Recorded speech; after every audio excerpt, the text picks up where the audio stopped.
Many of us have recurring nightmares from time to time, whether it's the one where you go to school naked, or the one where all your teeth fall out, or indeed the one where you go to school naked and all of your teeth fall out. However, Little Nightmares 3 isn't the kind of recurring nightmare that's likely to keep you awake at night. Instead, this puzzle platforming sequel feels like a surprisingly uninspired retread of the two shadow-soaked stories that preceded it, and its only noteworthy new addition, a co-op mode, doesn't shake up the formula to any substantial degree. I went into Little Nightmares 3 steeling myself for a traumatic Twilight trip scary enough to make me sit bolt upright in bed, but instead it left me feeling calm enough to roll over and hit the snooze button.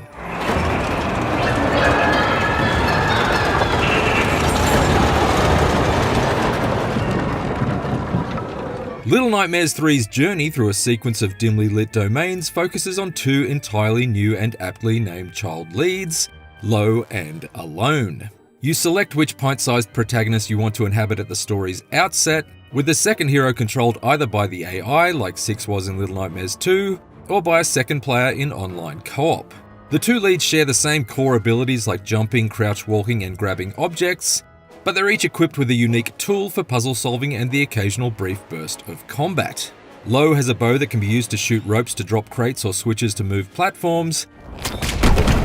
while Alone lugs around a giant wrench that she can use to smash through weakened walls or manipulate the controls of certain basic bits of machinery found in Little Nightmares 3's Twisted Terrain.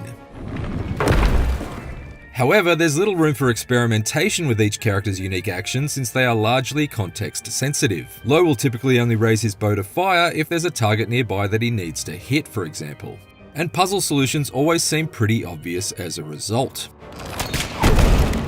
Few of them require much in the way of coordinated combinations of the two characters' abilities, and I never found myself getting hung up on a brain teaser in Little Nightmares 3 for anywhere near as long as I did when faced with some of the more challenging puzzles of its predecessor, which made it feel like I was just mindlessly going through the motions for most of the 5-hour journey.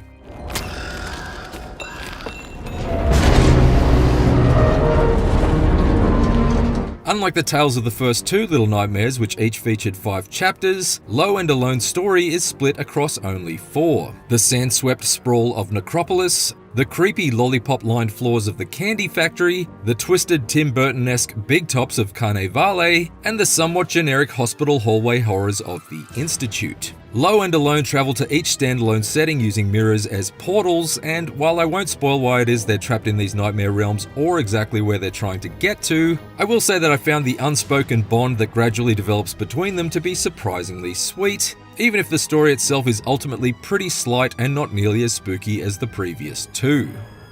Of the 4 chapters on offer, Carnavale struck me as the most engaging to explore. There are all sorts of disgusting sights to sneak past in its dank depths lit by string lights and occasional flashes of lightning, from grotesquely overstuffed patrons smacking human piñatas with sticks and gorging themselves face down in straining slop buckets,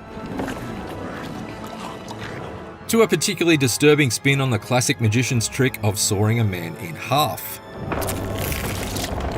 It also features the most tense combat encounters in the entire adventure, as the diminutive duo is forced to team up against waves of wooden dolls styled like Sideshow Alley barkers, with Low knocking their heads off with a well-timed arrow and then frantically trying to avoid the clutches of their headless bodies, while Alone rushes in to club their discarded skulls with her wrench to terminate them for good. Beyond this handful of memorable moments though, Little Nightmares 3 is less of a frightening new beast and more of a familiar Frankenstein's monster assembled with parts repurposed from the previous 2 games. The towering baby doll that looms large in the background of the Necropolis chapter like some sort of slack-eyed stay-puffed marshmallow man is certainly an intimidating sight to behold, but overcoming it is painfully straightforward. You simply need to time your movements to slink past it when its vision cone shifts like so many other stalkers in the series past. Remember timing your jumps in tandem on top of a trapdoor to crash your way down through to basement levels in Little Nightmares 2? Well, get ready to repeat that action several times over in Little Nightmares 3.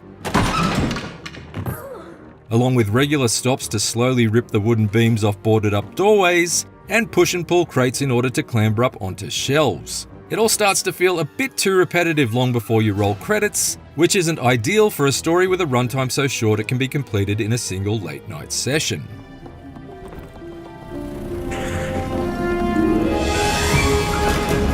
There are a couple of additional tools that Low and Alone gain access to along the way that switch things up slightly. For the first 2 chapters, the plucky young pair is equipped with umbrellas that can be unfurled to either take advantage of updrafts and float up to out-of-reach platforms, or to cushion the fall from equally great heights, which adds a welcome wrinkle to the story's otherwise strictly linear exploration. However, any interesting movement methods these parasols present are completely quashed at the story's midpoint, when the umbrella is ditched in favour of a flashlight that has considerably less impact on the action. Sure, it illuminates your increasingly gloomy surroundings, but there's never a time where it's used as a tool for heightening the tension in any interesting ways. I still get chills thinking about that sequence in Little Nightmares 2 that involved desperately shining a flashlight to halt the march of prosthetically limbed patients in its menacing hospital setting, but sadly there's nothing nearly as creative or terrifying as that here. In fact, Little Nightmares 3 quickly settles into a fairly predictable rhythm of alternating between slow and steady stealth sections and urgent chase sequences, both plagued by instant fail outcomes that are at least mitigated somewhat by mostly generous checkpointing. Zero tolerance terminations are nothing new in the series, of course. However, these swift deaths did highlight the occasionally idiotic behaviour of the partner AI this time around. Like when a CPU-controlled Low kept shooting arrows at the same giant fly in the Necropolis chapter that would fall and crush him, sending us back to the nearest checkpoint. For several frustrating repeated deaths, it proved to be a literal game-breaking bug. Partner AI issues can be avoided by playing through Little Nightmares 3 in co-op, but although this new 2-player mode has been touted as one of its most distinguishing features, it's been implemented in a disappointingly limited fashion. For starters, co-op is online only, so you can't play through the story with a friend on the couch beside you, which is a shame if, like me, you enjoy partnering up in games with your spouse or children. It also isn't drop in, drop out, so if you start a game in co-op but your fellow adventurer decides they're too creeped out to continue, you have to start the story over again in order to play solo, which seems like an entirely unnecessary restriction to impose. Little Nightmares 3 does, however, offer a generous friend pass system similar to that of Split Fiction, allowing a second player to join you without them having to purchase their own copy of the game, but that's pretty much where the comparisons with Hazelight Studios' co-op epic end. Little Nightmares 3 can't compete with Split Fiction's consistently innovative brilliance in cooperative game design, nor the replay value it offers by featuring such widely contrasting experiences between its 2 playable characters. After finishing the campaign as Low, I immediately started again as Alone and was disappointed to find that there was no meaningful difference between the two, beyond one character's ability to hit things and the other's ability to shoot them.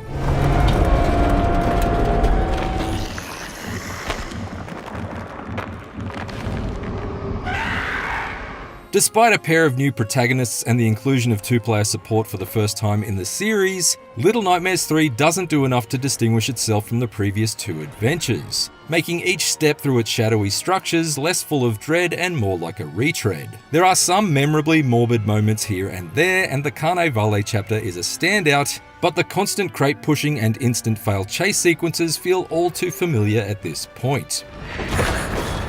Little Nightmares 3 features little innovation, few scares, and limited appeal if you've already played the previous 2 games, unless you're dead keen to experience the series' signature brand of stop-start stealth with a friend in tow. For more IGN reviews, check out our verdicts on Digimon Storytime Stranger and LEGO Party, and for everything else, stick with IGN.